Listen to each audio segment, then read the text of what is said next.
Salam sejahtera bagi semuanya. Di video kali ini kita membahas tentang lompatan kuantum, seni menciptakan realitas masa depan. Di dalam dirimu, di dalam keheningan antara detak jantung dan tarikan napas, ada ruang yang tak kasat mata, namun tak pernah hampa.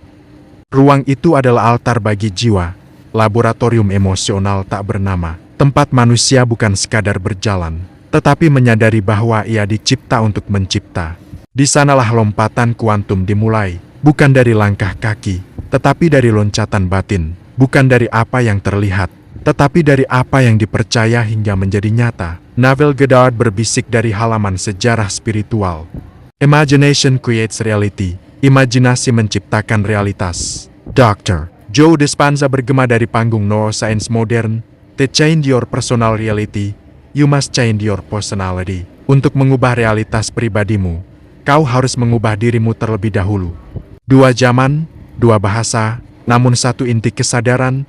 Realitas masa depan tidak menunggu waktu, ia menunggu keberanianmu menjadi versi dirimu yang baru. Bab 1. Panggilan revolusi sunyi. Ada saat dalam hidup di mana dunia luar terasa seperti dinding batu, kokoh, dingin, menghalangi.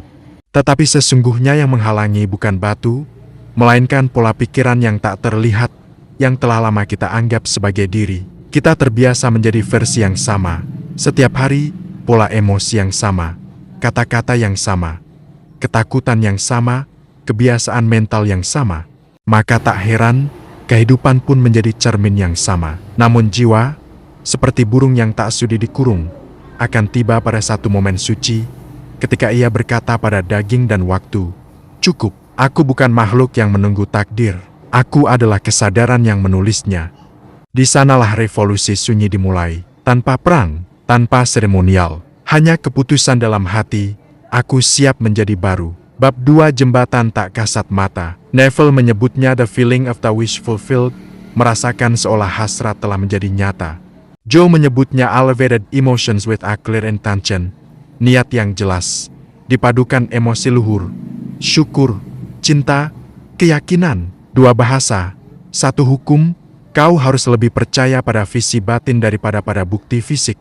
Untuk itu, kau membangun jembatan seperti penyair, bukan dari batu atau baja, melainkan dari persepsi, emosi, dan niat.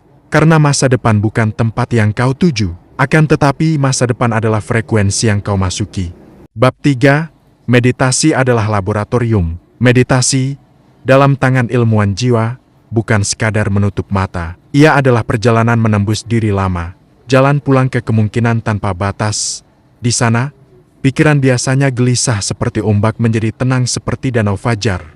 Dan ketika gelombang otak melambat, kau memasuki wilayah liminal, wilayah tanpa nama, medan tak terbatas di mana tubuh berhenti menjadi masa lalu, dan kesadaran melampaui identitas. Di titik itulah, kata Joe Dispenza, kau berhenti menjadi tubuh, berhenti menjadi massa, berhenti menjadi pribadi. Kau memasuki keheningan kosmis, tempat kemungkinan tak terbatas bernafas. Dan dari keheningan itu, kau memanggil masa depan seperti seorang pemahat yang meraba patung dalam blok marmer. Tidak dengan kekuatan otot, tapi dengan kejelasan visi dan arus rasa syukur yang meluap. Seolah realitas sudah terjadi. Karena di medan kuantum dalam ruang yang tak punya nama, rasa syukur bukan respons, tetapi penyebab. Bab 4. Imajinasi kerajaan takhta ilahi. Neville mengajarkan, imajinasi bukan fantasi. Ia adalah pintu menuju kekuasaan Tuhan dalam diri manusia. Bayangkan dunia yang kau inginkan, bukan sebagai penonton, tapi sebagai penghuninya. Jika kau ingin damai, jadilah damai dalam bayanganmu. Jika kau ingin cinta, rasakan cinta sebelum hadir di pelukan dunia. Jika kau ingin kelimpahan, berjalanlah dalam imajin sebagai orang yang tak kekurangan. Bukan memohon, tetapi menjadi doa itu sendiri. Karena di kerajaan pikiran, segala sesuatu pertama-tama lahir sebagai keyakinan yang dipeluk dengan lembut. Imaji adalah benih, keyakinan adalah tanah, syukur adalah air, dan ketekunan adalah matahari. Bab 5. Saat kebiasaan lama memelukmu, setiap lompatan menghadirkan tarik-menarik. Diri lama memanggil, seperti angin malam yang mengajak pulang.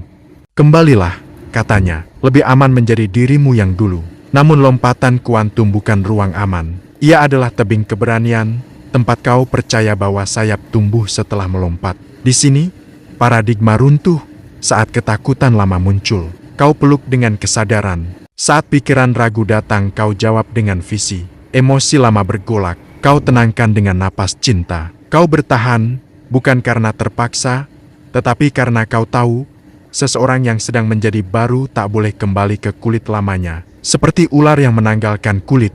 Seperti kupu-kupu yang tak lagi bisa menjadi ulat, kau telah mendengar panggilan transformasi. Dan jiwa yang telah mendengar panggilan itu tak akan pernah puas hidup kecil lagi. Bab 6. Universum mendengar kehendak yang tak terguncang. Ada momen dalam perubahan, ketika dunia fisik belum berubah.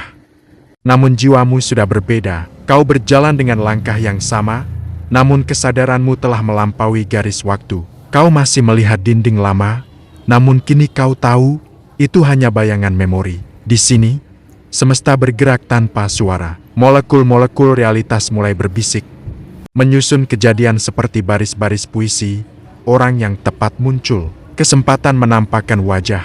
Intuisi menjadi peta. Pertemuan sederhana menjadi tanda. Kenyataan mulai meniru imajin. Tidak ada keajaiban. Atau mungkin justru semuanya adalah keajaiban. Bukan karena realitas berubah dulu, tetapi karena dirimu berubah dulu. Bab 7. Identitas baru, kehidupan baru. Lompatan kuantum bukan tentang melompati jarak, tetapi melompati diri lama. Ketika kau melepaskan identitas lama, kau tak lagi terikat pada riwayat luka, pola trauma, cerita kekurangan, atau definisi dunia terhadapmu. Kau bukan masa lalumu, kau bukan lingkunganmu, kau bukan memori yang kau pegang. Kau adalah arsitek kesadaran yang sedang membangun rumah baru di garis waktu lain. Dan rumah baru itu bernama, diriku yang telah menjadi doa, imajin terwujud. Bab 8. Manusia baru yang tak mencari, tetapi memancarkan. Ada titik akhir dalam perjalanan ini, yang sebenarnya hanya awal yang lebih besar, ketika engkau tidak lagi mengejar masa depan, karena engkau sudah hidup dari masa depan itu. Kau tidak memohon berkat, kau memancar sebagai berkat. Kau tidak menagih cinta, kau memancarkan cinta hingga cinta tak punya pilihan selain datang. Kau tidak mencemaskan kelimpahan, karena kelimpahan telah menjadi identitas batinmu.